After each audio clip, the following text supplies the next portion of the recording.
Hello മക്കളെ, എല്ലാവർക്കും പുതിയൊരു വീഡിയോയിലോട്ടേക്ക് ഹൃദ്യമായ സ്വാഗതം. മക്കളെ, അപ്പോൾ ഇന്നത്തെ വീഡിയോയിൽ നമ്മൾ എന്താ പറയാൻ വേണ്ടി പോകുന്നതെന്ന് പറഞ്ഞാൽ നമ്മുടെ 10ാം ക്ലാസ്സിലെ ഇംഗ്ലീഷിലെ വളരെ മനോഹരമായിട്ടുള്ള ഒരു ചാപ്റ്ററാണ് the best investment I ever made എന്ന് പറയുന്ന ചാപ്റ്റർ. ആ ചാപ്റ്ററിനെ പറ്റിയിട്ടാണ് നമ്മൾ ഇന്ന് പഠിക്കാൻ വേണ്ടി പോകുന്നത്. ആ ചാപ്റ്ററാണ് നമ്മളിന്ന് ലൈൻ ബൈ ലൈന് പഠിച്ചെടുക്കാൻ വേണ്ടി പോകുന്നത്. അതിനു മുമ്പ് ഈ ചാപ്റ്റർ ഉൾക്കൊള്ളുന്നത് നമ്മുടെ ഇംഗ്ലീഷിലെ 3ാമത്തെ യൂണിറ്റിലാണ്. യൂണിറ്റിൻ്റെ പേരാണ് ലോ ഓഫ് വാല്യൂസ്. അതിലേക്ക് കടക്കുന്നതിന് മുമ്പ് പരമാവധി ഫ്രണ്ട്സിന് എന്ത് ചെയ്യുക, ഈ ഒരു വീഡിയോ ഷെയർ ചെയ്യുക. അതോടൊപ്പം തന്നെ എന്ത് സംശയങ്ങളുണ്ടെങ്കിലും കമൻറ്റിലൂടെ അറിയിക്കാവുന്നതാണ്. പിന്നെ നിങ്ങൾക്ക് ക്ലാസ്സുകൾ മനസ്സിലാകുന്നുണ്ട് എന്നുണ്ടെങ്കിൽ തീർച്ചയായിട്ടും എന്ത് ചെയ്യുക, ചാനൽ സബ്സ്ക്രൈബ് ചെയ്യുക. ഓക്കെ, അപ്പോൾ എല്ലാവരും ടെക്സ്റ്റ് ബുക്ക് എടുത്ത് മുന്നിൽ വെച്ചുകൊണ്ട് ക്ലാസ് കൃത്യമായിട്ട് ശ്രദ്ധിക്കുക. ലോ ഓഫ് വാല്യൂസ്, അതായത് ഈ ഒരു യൂണിറ്റിൽ നമുക്കൊരുപാട് വാല്യൂസ്, മോറൽ വാല്യൂസ് നൽകുന്ന ഒരുപാട് ചാപ്റ്റേഴ്സാണ് ഉൾക്കൊണ്ടിരിക്കുന്നത്. നമ്മൾ ഇതിനു മുമ്പ് ഒരുപാട് ചാപ്റ്റേഴ്സ് പരിചയപ്പെട്ടു, പാഠങ്ങൾ പരിചയപ്പെട്ടു അല്ലേ. അതിൽ നിന്നൊക്കെ വ്യത്യസ്തകരമായിട്ട് കുറച്ചുകൂടി നമുക്ക് എന്താണ്, പുതിയ പുതിയ വാക്കുകളും പുതിയൊരു തരത്തിലേക്ക്, മറ്റൊരു തലത്തിലേക്ക് നിങ്ങളെ എത്തിക്കുന്ന ഒരു ചാപ്റ്റർ, ഒരു യൂണിറ്റാണ് ഇത് എന്ന് പറയുന്നത്. അതിലെ തന്നെ ആദ്യത്തെ ചാപ്റ്ററാണ് the best investment I ever made by A J Cronin. അത് കഴിഞ്ഞിട്ട് വരുന്നതാണ് the danger of a single story by Chimamanda Ngozi Adichie. ഇതെന്ന് പറയുന്നത് ഒരു സ്പീച്ചാണ്, പ്രസംഗമാണ്. The ballad of Father Gilligan, അതെന്ന് പറയുന്നത് ഒരു പോമാണ്. അപ്പോൾ ഇങ്ങനെയുള്ള 3 ചാപ്റ്റേഴ്സാണ് നിങ്ങൾക്ക് എന്തിൽ വരുന്നത്, ഈ ഒരു യൂണിറ്റിൽ വരുന്നത്. അതിലെ ആദ്യത്തെ ചാപ്റ്ററാണ് നമ്മൾ ഇന്ന് പഠിക്കാൻ വേണ്ടിയിട്ട് പോകുന്നത്. ഓക്കെ, അപ്പോൾ ഈ ഒരു ചാപ്റ്റർ എന്ന് പറയുന്നത് ഒരു സ്റ്റോറിയാണ്. എന്നിരുന്നാൽ കൂടിയും നമുക്കൊരു മോറൽ വാല്യൂ നൽകുന്ന ഒരു സ്റ്റോറിയാണ്. അതിനെ നമുക്ക് അനക്ഡോട്ട് എന്ന് പറയാം. Okay, so the best investment I ever made എന്ന് പറയുന്നത് ഒരു അനക്ഡോട്ടാണ്. അപ്പം നമുക്ക് എന്ത് ചെയ്യാം, ചാപ്റ്ററിലേക്ക് കടക്കാം. ഇവിടെ ഒരുപാട് കാര്യങ്ങൾ കൊടുത്തിട്ടുണ്ട്, അതൊക്കെ നമുക്ക് പിന്നീട് ഒരു അവസരത്തിൽ ഡിസ്കസ് ചെയ്യാം. ഇന്ന് നമ്മൾ എന്താണ്, ചാപ്റ്ററാണ് പഠിക്കാൻ വേണ്ടി വന്നിരിക്കുന്നത്. The best investment I ever made. Investment എന്ന് പറഞ്ഞാൽ എന്താ മക്കളെ, നമ്മൾ നമ്മുടെ ജീവിതത്തിൽ ഒരുപാട് ഇൻവെസ്റ്റ്മെൻറ്റ്സ് ചെയ്തിട്ടുണ്ടാവില്ല. എന്നാൽ എ ജെ ക്രോണിൻ എന്ന് പറയുന്ന വ്യക്തിയെ പറ്റിയിട്ട് കൂടുതലായിട്ടുള്ള കാര്യങ്ങൾ ഇവിടെ കൊടുത്തിട്ടുണ്ട്.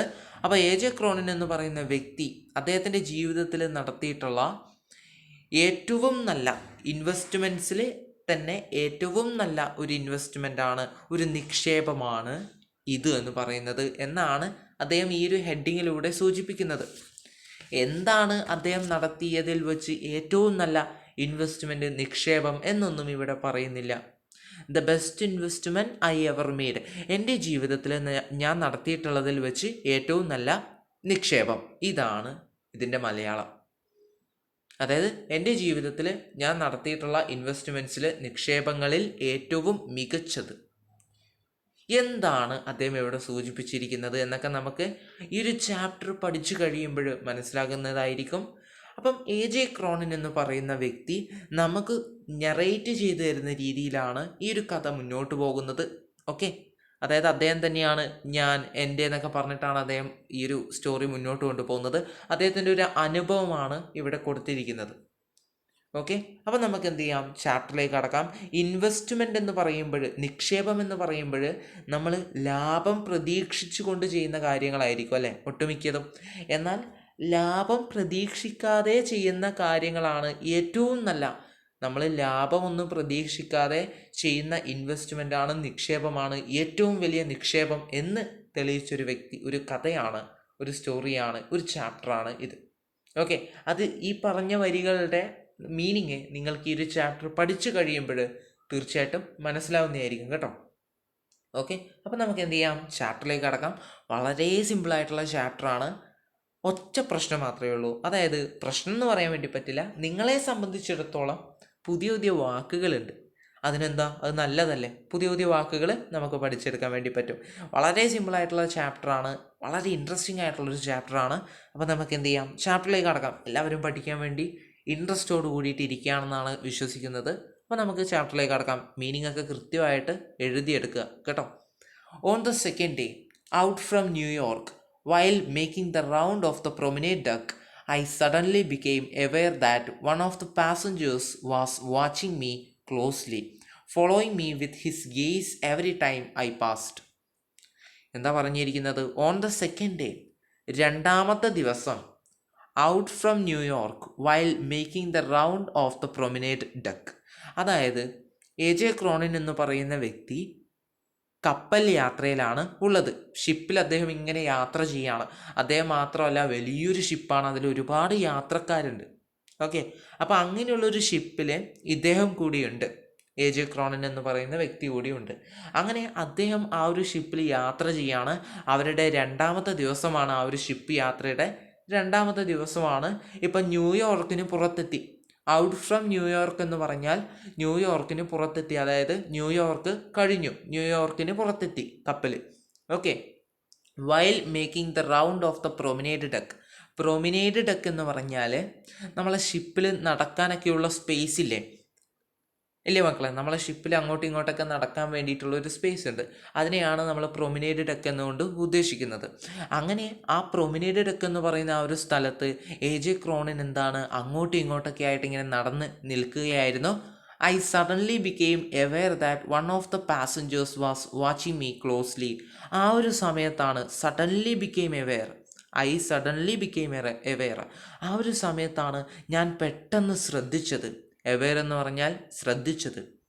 ഒരു വ്യക്തി, that one of the passengers, നമ്മളെ പാസഞ്ചേഴ്സ് എന്ന് പറഞ്ഞാൽ യാത്രക്കാരിൽ ഒരു വ്യക്തി എന്നെ എന്താണ്, നിരീക്ഷിച്ചു കൊണ്ടിരിക്കുന്നുണ്ട്. വാച്ചിങ് എന്ന് പറഞ്ഞാൽ നിരീക്ഷിക്കുക. Following me with his guys every time I passed. Guys എന്ന് പറഞ്ഞാൽ നോട്ടം. എല്ലായിടത്തും ഞാൻ പോകുന്ന സ്ഥലത്തൊക്കെ ആ വ്യക്തി എന്നെ നിരീക്ഷിച്ചുകൊണ്ട്, എന്നെ മാത്രം ശ്രദ്ധിച്ചുകൊണ്ട് എൻ്റെ പുറകെ വരുന്നുണ്ട് എന്നാണ് അദ്ദേഹം പറയുന്നത്. I wanted to rest. എനിക്കെന്താണ്, വിശ്രമിക്കണം. To avoid the tedium of casual and importunate shipboard contacts. എനിക്ക് വിശ്രമിക്കണം. എന്തിനു വേണ്ടിയിട്ടാണ്? ടു അവോയ്ഡ്, ഒഴിവാക്കാൻ വേണ്ടിയിട്ട്. എന്തിനെ ഒഴിവാക്കാൻ വേണ്ടിയിട്ട്? ടീഡിയം എന്ന് പറഞ്ഞാൽ ബോറിങ്, അതായത് tedium of casual and importunate shipboard contacts. അതായത് എന്തെങ്കിലും സഹായം കരുതിയിട്ട് സ്ഥാപിക്കുന്ന ബന്ധങ്ങളാണ്, അങ്ങനെ ഒരു ബന്ധം സ്ഥാപിക്കാൻ വേണ്ടിയിട്ടാണ് ആ ഒരു വ്യക്തി തന്നെ ഇങ്ങനെ ഇടയ്ക്കിടയ്ക്ക് നോക്കിക്കൊണ്ടിരിക്കുന്നത് എന്ന് ആര് കരുതുകയാണ്? എ ജെ ക്രോണിൻ കരുതുകയാണ്. അതായത് നമ്മൾ പറഞ്ഞു, എ ജെ ക്രോണിൻ എന്ന് പറയുന്ന വ്യക്തിയെ മറ്റൊരു വ്യക്തി ഇങ്ങനെ ശ്രദ്ധിച്ചുകൊണ്ടിരിക്കുന്നുണ്ട്. അപ്പം എ ജെ ക്രോണിൻ ചിന്തിക്കുകയാണ്, ആ വ്യക്തി എന്തോ സഹായത്തിന് വേണ്ടിയിട്ടാണ്, എന്നോട് സഹായത്തിന് വേണ്ടിയിട്ട് ഒരു ബന്ധം സ്ഥാപിക്കാൻ വേണ്ടിയിട്ടാണ് ആ വ്യക്തി കരുതുന്നത് എന്നൊക്കെ അദ്ദേഹം ചിന്തിക്കുകയാണ്. ഓക്കെ, അപ്പം എ ജെ ക്രോണിന് അങ്ങനെ ഒരു ബന്ധം സ്ഥാപിക്കുന്നതിനോട് എന്താണ്, സമ്മതമില്ല. അദ്ദേഹത്തെ ഒരു വ്യക്തി ഇങ്ങനെ നോക്കിക്കൊണ്ടിരിക്കുന്നത് അദ്ദേഹത്തിന് അസ്വസ്ഥമാക്കുന്നുണ്ട് കേട്ടോ. അതായത് ഇദ്ദേഹത്തെ തന്നെ ഇങ്ങനെ നോക്കി നിൽക്കുമ്പോൾ അദ്ദേഹത്തിനൊരു അസ്വസ്ഥമാക്കുന്നുണ്ട്. അതുകൊണ്ട് തന്നെ എന്താണ്, അദ്ദേഹത്തിന് റെസ്റ്റ് എടുക്കണം, അദ്ദേഹത്തിന് വിശ്രമിക്കണം, ഇതിൽ നിന്നൊക്കെ വിട്ടു നിൽക്കാൻ വേണ്ടിയിട്ട്.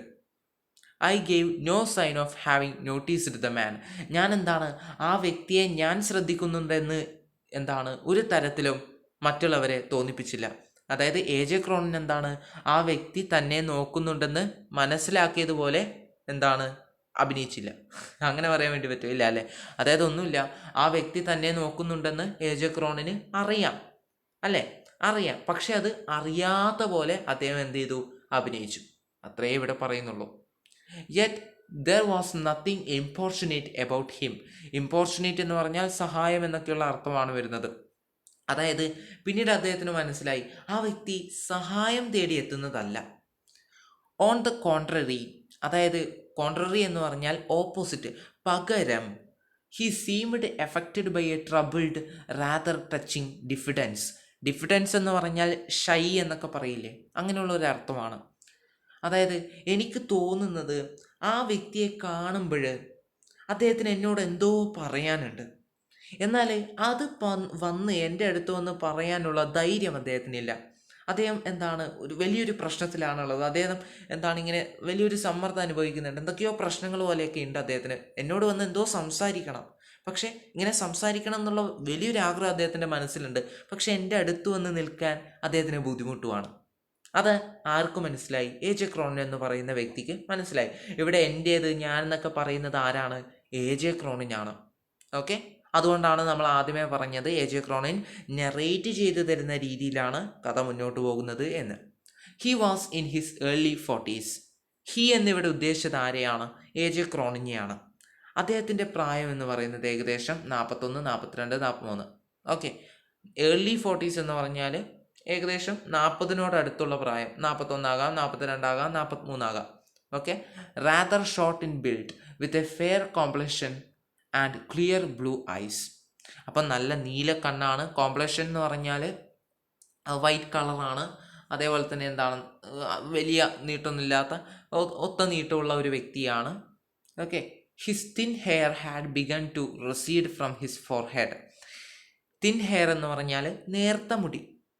Had begun to recede. Recede എന്ന് പറഞ്ഞാൽ കഷണ്ടി കയറുക എന്നൊക്കെ നമ്മൾ പറയില്ലേ, നെറ്റ് കയറുക, ആ ഒരു അവസ്ഥയാണ്. എന്താ ഈ ഒരു ഫോട്ടോയിൽ കാണുന്ന പോലെ അല്പം നെറ്റ് കയറുക, ആ ഒരു അങ്ങനെയുള്ള ഒരു മുടിയാണ്.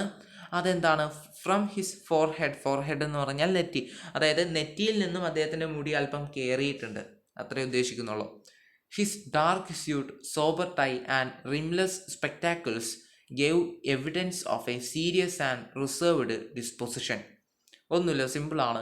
ഹിസ് ഡാർക്ക് സ്യൂട്ട്, അദ്ദേഹം ധരിച്ചിരിക്കുന്നത് ഒരു കറുത്ത സ്യൂട്ടാണ്. Sober tie. സോബർ ടൈ എന്ന് പറഞ്ഞാൽ ഒരു എന്താണ്, പ്ലെയിൻ ആയിട്ടുള്ള ഒരു ടൈ, അതായത് വലിയ ഡിസൈനും കാര്യങ്ങളൊന്നും ഇല്ലാത്ത പ്ലെയിൻ കളറിലുള്ള ഒരു ടൈ. ആൻഡ് റിംലെസ് സ്പെക്ടാക്കിൾസ്, റിമ്മില്ലാത്ത കണ്ണടകൾ, spectacles. Gave evidence of a. ഇതൊക്കെ കാണുമ്പോൾ, ഒറ്റ നോട്ടത്തിൽ കാണുമ്പോൾ എല്ലാവർക്കും തോന്നും അദ്ദേഹം വളരെ സീരിയസ് ആണ്. And reserved disposition. ഡിസ്പൊസിഷൻ എന്ന് പറഞ്ഞാൽ സ്വഭാവ സവിശേഷതയാണ്. അദ്ദേഹം എന്താണ്, അധികം ആരോടും സംസാരിക്കാത്ത, അതിൽ നിന്നൊക്കെ വിട്ടു നിൽക്കുന്ന, അങ്ങനെ വിട്ടു നിൽക്കാൻ ആഗ്രഹിക്കുന്ന ഒരു വ്യക്തിയാണ് എന്നൊക്കെ തോന്നും. At this point the bugle sounded for dinner and I went below. ഈ ഒരു സമയത്ത് ബ്യൂഗിൾ എന്ന് പറഞ്ഞാൽ ശബ്ദം, അതായത് നമ്മൾ പറഞ്ഞു ഇവർ ഷിപ്പിലാണുള്ളത്, കപ്പലിലാണുള്ളത്.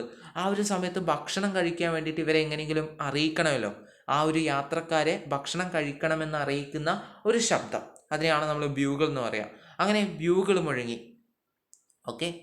Sounded for dinner and I went below. അങ്ങനെ ഭക്ഷണം റെഡിയായി എന്നുള്ള ഒരു സൈന് വന്നു. അതുകൊണ്ട് തന്നെ അദ്ദേഹം എന്ത് ചെയ്തു, താഴേക്ക് പോയി. On the following ഫോർനോൺ.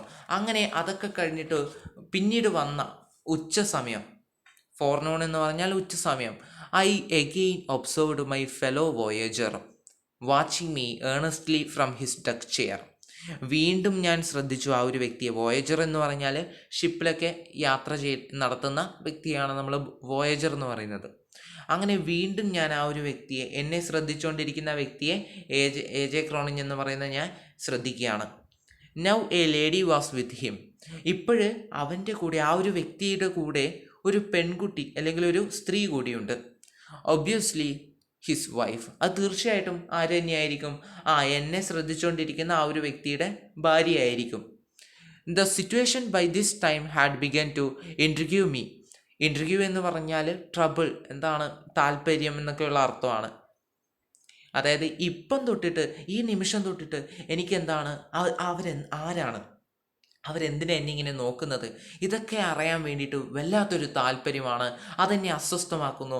എനിക്കിപ്പോൾ തന്നെ ആരാണ് അവർ എന്നറിയാനുള്ളൊരു ആഗ്രഹം ഇങ്ങനെ മനസ്സിൽ വരികയാണ്. അതിനെയാണ് ഇൻട്രിഗ്യൂ എന്നുകൊണ്ട് ഉദ്ദേശിക്കുന്നത്. I discovered from my steward that they were Mr and Mrs John S from a small suburb of London. അപ്പം ജോൺ എസ് എന്ന് കൊടുത്തിട്ടുള്ളൂ, ഫുൾ നെയിം ഇവിടെ കൊടുത്തിട്ടില്ല. അത് എന്താണ്, അദ്ദേഹം ഇവിടെ ചില ആ ഒരു സ്റ്റൈൽ എന്ന് വേണേൽ പറയാം. അതല്ല എങ്കിൽ ഈ ഒരു സ്റ്റോറി നടന്നിട്ടുള്ള കാര്യമാണ് എന്നാണ് നമുക്ക് മനസ്സിലാക്കാൻ സാധിക്കുന്നത്. അതുകൊണ്ട് തന്നെ ആ ഒരു വ്യക്തിയുടെ മുഴുവൻ പേര് ഇവിടെ കൊടുത്തിട്ടില്ല, അത്രയേ ഉള്ളൂ. Okay. So Mr and Mrs Jones. Mr എന്ന് പറയുന്നത് എന്താണ്, ആ വ്യക്തിയും അദ്ദേഹത്തിൻ്റെ ഭാര്യയുമാണ് ഇവിടെ ഉദ്ദേശിക്കുന്നത്. Okay. From a small suburb of London. അങ്ങനെ സ്റ്റുവാർഡ് എന്ന് പറഞ്ഞാൽ ഷിപ്പ് ഓഫീസർ ഹൂ പ്രിപ്പയർ ഫുഡാണ്. അതായത് ഈ ഭക്ഷണമൊക്കെ തയ്യാറാക്കുന്ന വ്യക്തിയോട്, കപ്പലിൽ ഭക്ഷണമൊക്കെ തയ്യാറാക്കുന്ന വ്യക്തിയോട് ചോദിച്ചു അവരാരാണ്, എവിടെ നിന്നാണ് വരുന്നതെന്നൊക്കെ ജസ്റ്റ് ആര് ചോദിച്ചു, എ ജെ ക്രോണിൻ ചോദിച്ചു. അപ്പോഴാണ് അദ്ദേഹം പറഞ്ഞത്, ആ ഓഫീസർ പറഞ്ഞത് ഇങ്ങനെയാണ് കാര്യങ്ങൾ, മിസ്റ്റർ ആൻഡ് മിസ്സിസ് ജോണസ് ആണ് അവരെന്താണ് ലണ്ടനിൽ നിന്നാണ് വരുന്നത് എന്നൊക്കെ പറഞ്ഞു. When another day passed without event, I began to feel certain that Mr. S would remain too shy to carry out his obvious desire to approach me. അങ്ങനെ വീണ്ടും ഓരോ സന്ദർഭം കഴിയുമ്പോഴും എ ജെ ക്രോണിന് മനസ്സിലായി ആ ഒരു വ്യക്തി, ജോൺ എന്ന് പറയുന്ന വ്യക്തി, ജോണാണ് ഇത്രയും നേരം അദ്ദേഹത്തെ നിരീക്ഷിച്ചുകൊണ്ടിരുന്നത്. അപ്പം ജോൺ എന്ന് പറയുന്ന വ്യക്തി എന്താണ്, എൻ്റെ അടുത്ത് വരാൻ വേണ്ടിയിട്ട് പേടിയാണോ, അല്ലെങ്കിൽ എൻ്റെ അടുത്ത് വന്ന് നിൽക്കാൻ വേണ്ടിയിട്ടുള്ളൊരു ധൈര്യക്കുറവ്, അല്പം ഷൈ ആണ് എന്നൊക്കെയുള്ള കാര്യങ്ങൾ അദ്ദേഹം മനസ്സിലാക്കുകയാണ്. എന്നോട് അപ്രോച്ച് ചെയ്യാൻ വേണ്ടിയിട്ട്, എൻ്റെ അടുത്ത് വന്നിട്ട് എന്നെ സമീപിക്കാൻ വേണ്ടിയിട്ട് ജോണിന് കുറച്ച് മടിയുണ്ട് എന്നൊക്കെ ആര് മനസ്സിലാക്കി? എ ജെ ക്രോണിൻ മനസ്സിലാക്കി. However, on our final evening at sea, Mrs S decided the matter. അതായത് എന്താ ഇവിടെ പറയുന്നത്? However, on our final evening at sea, അതായത് ഉച്ച സമയമായി, പിന്നീട് വൈകുന്നേരമായി, അങ്ങനെ അവസാനത്തെ വൈകുന്നേരമാണിത്. ഇത് കഴിഞ്ഞാൽ ആ ഒരു ഷിപ്പിൽ ഇവർക്കുള്ള അവസാനത്തെ ഈവനിങ് ആണ്, വൈകുന്നേരമാണ്. ആ ഒരു സമയത്ത് ഈ ജോൺ എന്ന് പറയുന്ന വ്യക്തിയുടെ ഭാര്യ ഡിസൈഡഡ് ദ മാറ്റർ, മുൻകൈ എടുത്തുകൊണ്ട്, അതായത് ജോണിന് ഈ നമ്മളെ എ ജെ ക്രോണിൻ എന്ന് പറയുന്ന വ്യക്തിയുടെ മുന്നിലേക്ക് വരാൻ ബുദ്ധിമുട്ടാണ്. അതുകൊണ്ട് തന്നെ അദ്ദേഹത്തിൻ്റെ ഭാര്യ മുൻകൈ എടുക്കുകയാണ്. എ ജെ ക്രോണിൻ്റെ മുന്നിലേക്ക് തൻ്റെ ഭർത്താവിനെ, ആ ഒരു പെൺകുട്ടി, ആ ഒരു ഭാര്യ എന്ത് ചെയ്യാണ്, ആ ഒരു നമ്മളെ ജോണിനെ മുന്നിലേക്ക് നയിക്കുകയാണ്, മുന്നിലേക്ക് ഇങ്ങനെ ഉന്തി കൊടുക്കുകയാണെന്നൊക്കെ പറയില്ലേ, അതിനെയാണ് ഇവിടെ ഉദ്ദേശിക്കുന്നത്. With a firm pressure on his hand, ജോണിൻ്റെ കയ്യിൽ വലിയൊരു പ്രഷർ നൽകി, സമ്മർദ്ദം ചെലുത്തിക്കൊണ്ട്, and a whispered word in his ear, she urged her husband towards me as I passed along the deck. അങ്ങനെ നമ്മളെ ജോണിൻ്റെ ഭാര്യ എന്ത് ചെയ്യാണ്, ജോണിൻ്റെ കയ്യിൽ ഇങ്ങനെ പിടിച്ചുകൊണ്ട് എ ജെ ക്രോണിൻ്റെ മുന്നിലേക്ക് ഇങ്ങനെ വലിയൊരു സമ്മർദ്ദം ചെലുത്തിക്കൊണ്ട്, നിങ്ങൾ ഇപ്പം പോയി തന്നെ സംസാരിക്കുന്നൊക്കെ പറഞ്ഞുകൊണ്ട് അദ്ദേഹത്തിൻ്റെ മുന്നിലേക്ക് ഇങ്ങനെ വലിച്ചു കൊണ്ടുവരികയാണ്. ഓക്കെ, അതേ ഉദ്ദേശിക്കുന്നുള്ളൂ. Excuse me doctor, I wonder if I might introduce myself. അതായത് പറയാണ്, ആദ്യം തന്നെ കോൺവെർസേഷൻ തുടങ്ങുകയാണ്, സംഭാഷണം തുടങ്ങുകയാണ്. ഡോക്ടർ, എനിക്കറിയില്ല, എന്നെ പരിചയപ്പെടുത്തണോ എന്ന് എനിക്കറിയില്ല എന്ന് അദ്ദേഹം പറയുകയാണ്. ആര്? John. He spoke almost breathlessly. അപ്പം എങ്ങനെ ഇത് ചോദിക്കുന്നത്, എങ്ങനെ ഇത് പറയുന്നത്? ശ്വാസം അടക്കി പിടിച്ചുകൊണ്ട് പെട്ടെന്ന് ഒറ്റ വാചകത്തിൽ അങ്ങ് പറയാണ്, എന്നെ അറിയോ സാറേ, ഞാൻ എന്നെ തന്നെ പരിചയപ്പെടുത്തേണ്ട ആവശ്യമുണ്ടോ എന്നൊക്കെ ഇങ്ങനെ പറയാണ്. Offering me the visiting card he held in his hand. അതായത് നമ്മളെ ജോണിൻ്റെ കയ്യിൽ ജോണിൻ്റെ ഒരു വിസിറ്റിംഗ് കാർഡ് ഉണ്ടായിരുന്നു, അതും എ ജെ ക്രോണിന് കൊടുത്തു. And studying my face to see if the name meant anything to me.